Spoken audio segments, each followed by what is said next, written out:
Hey y'all, this is Cindy. I'm the Tireless Tangler, and welcome to day 27 of the 100 Days of Zentangle 100 Day Project 2019. Thank you so much for being with me today. Happy Sunday, and today's tangle is going to be Emoball by Tomas Padros, whose chorus we did yesterday. And this may not be technically considered a tangle, according to Linda. I don't know if Tomas submitted it to her or not, but I absolutely think it is. It's repetitive, it's variable, it's fun. You can do them upside down if you want to. So, you know, I'm going to just politely disagree with that and call this a tangle because I think it is. So whether it's a tangle or not, I don't care. We are putting it in our pattern today because it's going to be so much fun.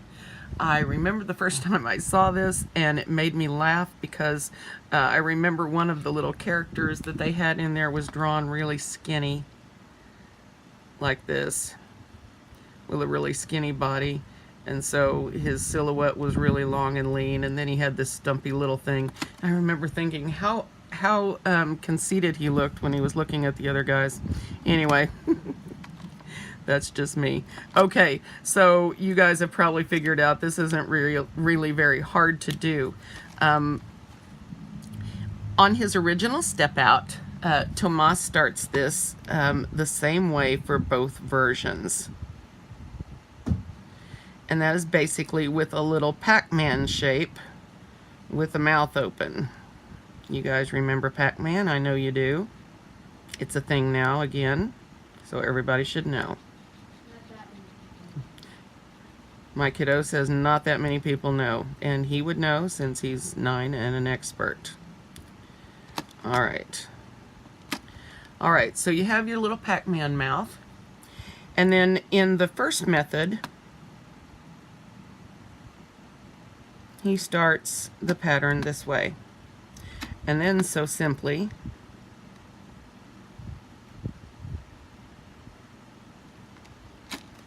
circles it. Voila, Emoball. Very cool, right? So the second method is really the one that I love the most, and I have to admit I have a lot of fun playing with it. I'm already giggling at these guys. We're gonna have another one like we did with the tunnel vision. That was the one. All right, Jody's. Okay, so the second method that I like starts about the same way with your vaguely Pac-Man shaped darked in spot. And then we're gonna do it like these. We're going to aura this part of the way down on each side, then about halfway up that we're going to draw our circle in so that it looks like this. So I think these little guys have so much character, and I am going to show you right now a picture of Tomas's variations for this. I had to include these because they're so clever, and I can't wait to see all of the fun shapes that you guys come up with for this guy. Oh, here's another one that I love. This little,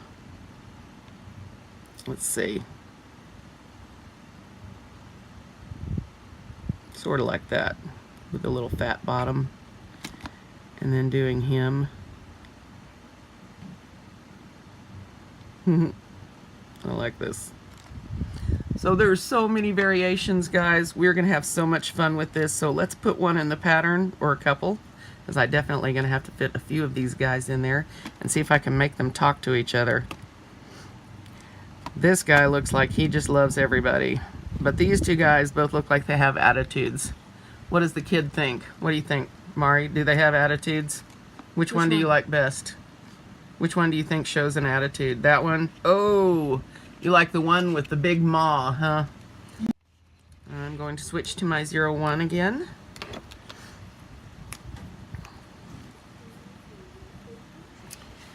Now, I am totally going to put these in this prized position over here on the corner, so I have a ton of room for all of the fun I'm going to have with these. Haha. Yes, sir. So starting with my inner aura,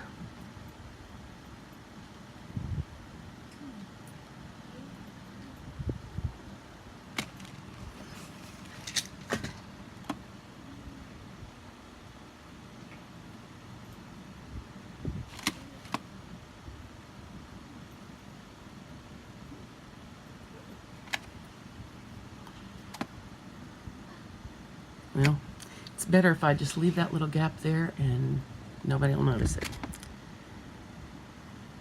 All right, let's curve around here. Now, I'm going to prove that these guys have no direction up or down or sideways by putting them in all different directions.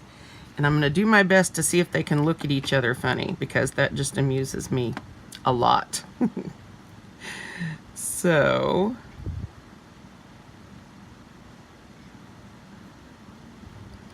let's start with one of the original kind. Not quite as pointy as that. I'll make it a little pointier.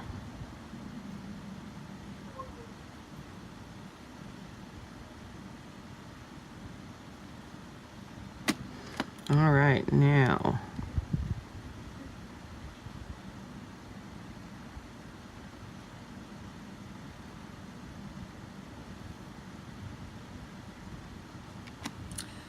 that one's got his eye on the whole proceeding. Now, let's see. I'm gonna see if I can draw this upside down. I love the little comma guys, both the point up and the point down version. So I'm gonna draw him upside down here. And ooh, I'm gonna put one of the little singers. I love these little singer guys. That's what I call the ones with the round faces. They look like they're singing. I know I spend way too much time thinking about this stuff, don't I? Yep. Don't agree with me, young man. All right, let's put one down here. Let's put one of the little flat guys down here. How awesome is a pattern when you only have to draw a line and a circle and you get something this cool out of it. Thank you, Tomas, so much for these awesome patterns. I just love them. This guy does not want to be singing. He's related to my child. He doesn't like to sing. Actually, he does, just not formally. All right, let's do one of these other ways. So we'll put it like this. Now see, I think these are just basically like jetties. I mean, we decorate those all differently. There we go. Now we're cooking with these guys. Yes, I'm enjoying this one. I've been waiting for this for 2 weeks. I hope you guys enjoy this pattern as much as I do, because I really like it.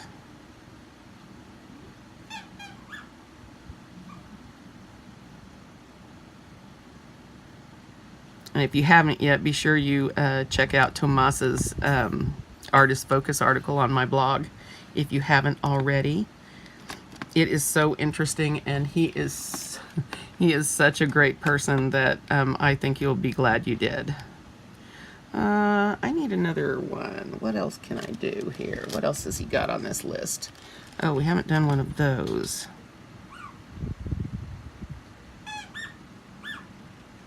So let's put this guy the other way.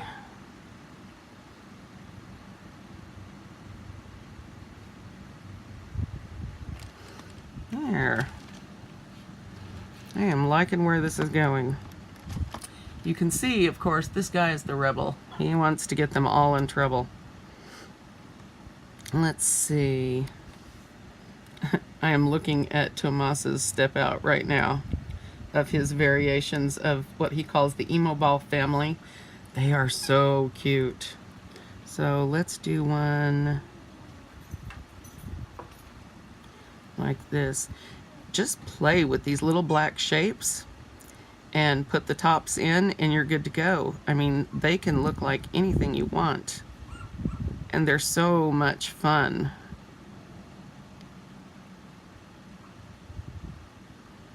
Of course, I like to humanize everything, so that could just be me. But you gotta admit, these are fun. I want another one of these guys. These are some of my favorites.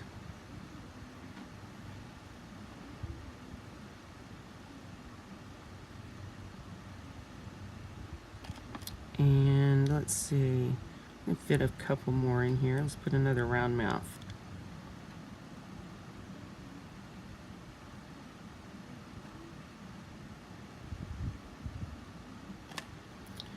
Oh, these guys are checking out what's going on around them. I like it. All right. What else do I want here? I'm gonna do one of these guys. Stick his little head up here.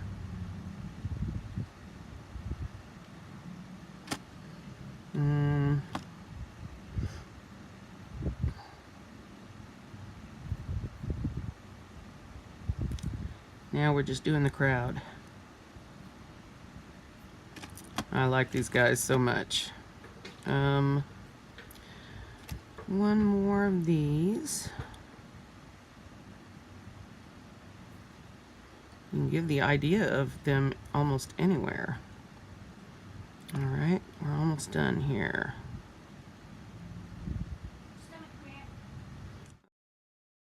Careful.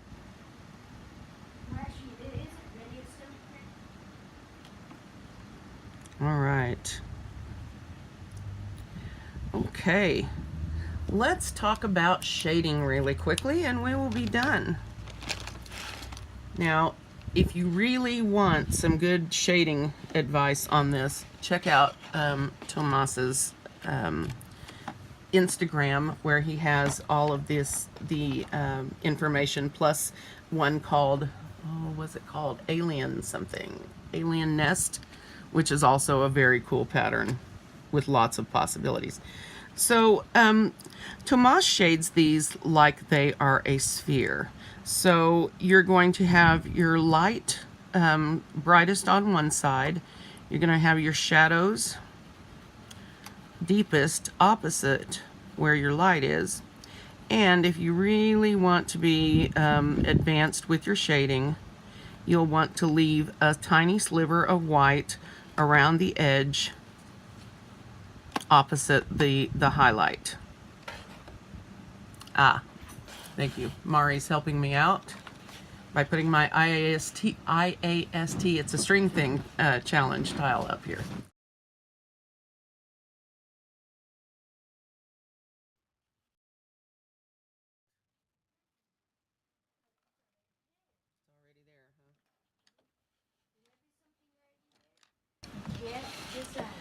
These are the situations where an eraser like this, I think it's Tombow. Yeah, it's a Tombow Mono Zero eraser. It's teeny tiny on the end. And you can take that in these situations and give your reflected light area just a tiny little swish. And you'll perk that right back up. So let me finish on these, pretending that my light source is over here, so the opposite side is going to be darker. Let's see, so the light will be coming this way. I will almost never do this willingly.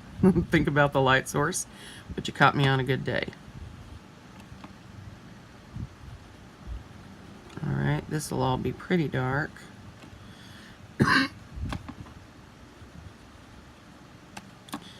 Actually, we're going to want to deepen this even more since this is going to be behind these other two. We also have a pet named Simba. I know I have a pet named Simba. They do too. I said we. Oh, we have a pet named Simba. Not just you. Thank you, baby.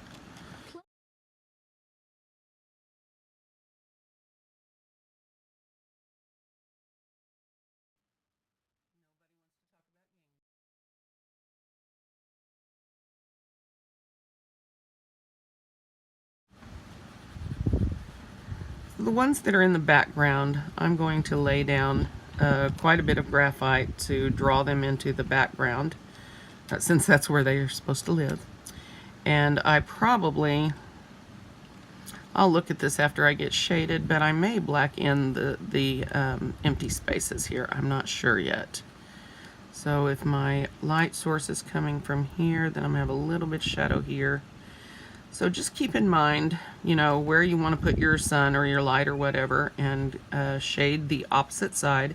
And if your side shows a little bit of the edge, then you can leave a tiny sliver right there on the dark side for to represent the reflected light.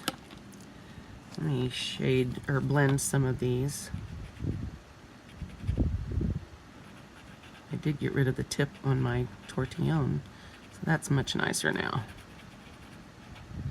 Oh, I just went over the part yeah, I'll fix it. I got this.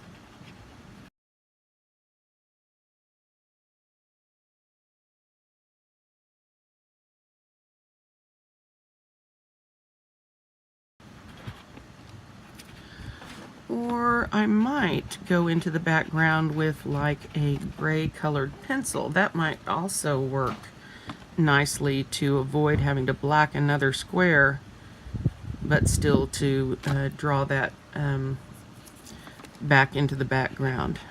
If we leave it too bright, then it's not going to work. Alright, let's take some of this.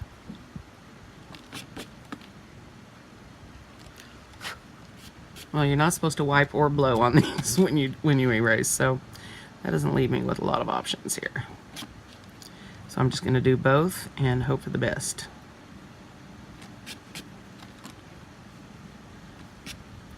There. Okay. All right. I actually love these little guys. They are so awesome. So much fun. And you can just stick them in a tile anywhere, and they are so fun.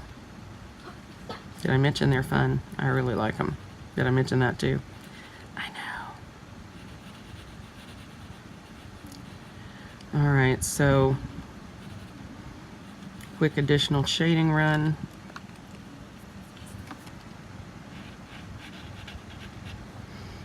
You know how I am about dark shading. I'm trying not to go too crazy. It's asking a lot from me.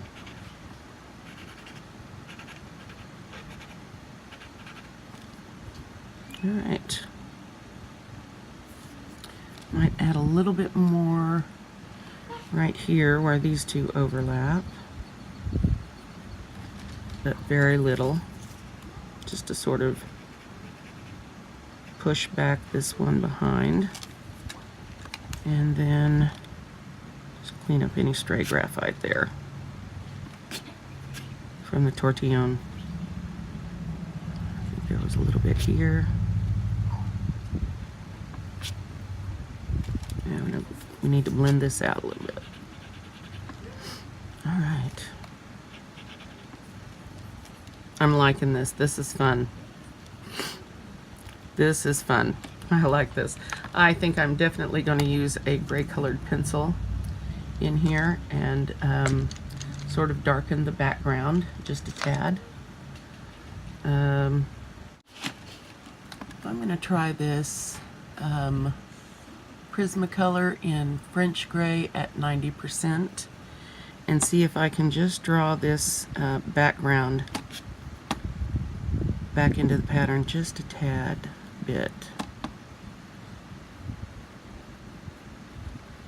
Now for this, I doubt I will use a solvent. I will probably, if I use anything, I'll probably use a colorless blender. I don't want this pigment to be smushed around too much. I don't want it to get in the way of how clean these little guys are. I want to keep all of my emphasis on them.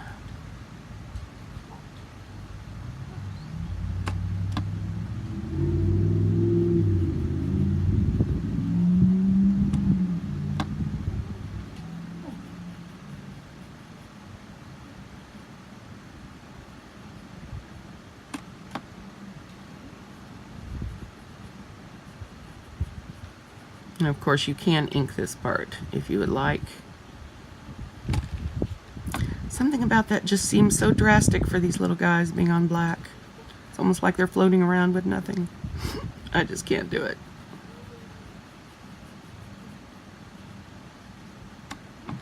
Sad, but it's probably something just like that. I just don't want to see them on a black void. It'd just be terrible. All right. Now, let's see, one more little spot. I do like the French gray. It's sort of a mix between warm gray and brown, I guess. So you'll still get that warm gray look out of it. Okay, I like it. Now I'm going to switch back to my pencil. Put some down right here. Cover up what we just drew so carefully. And put some more down here.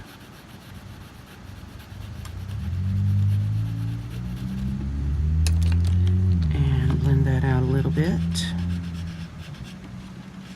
And of course I will be going in there with black colored pencil once we're done. Or periodically and giving that another shot.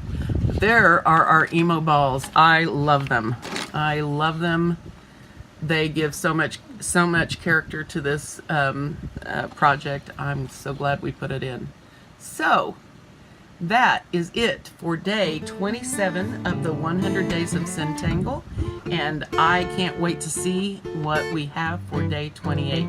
Thank you guys so much for your participation. I will see you tomorrow on the Tireless Tangler.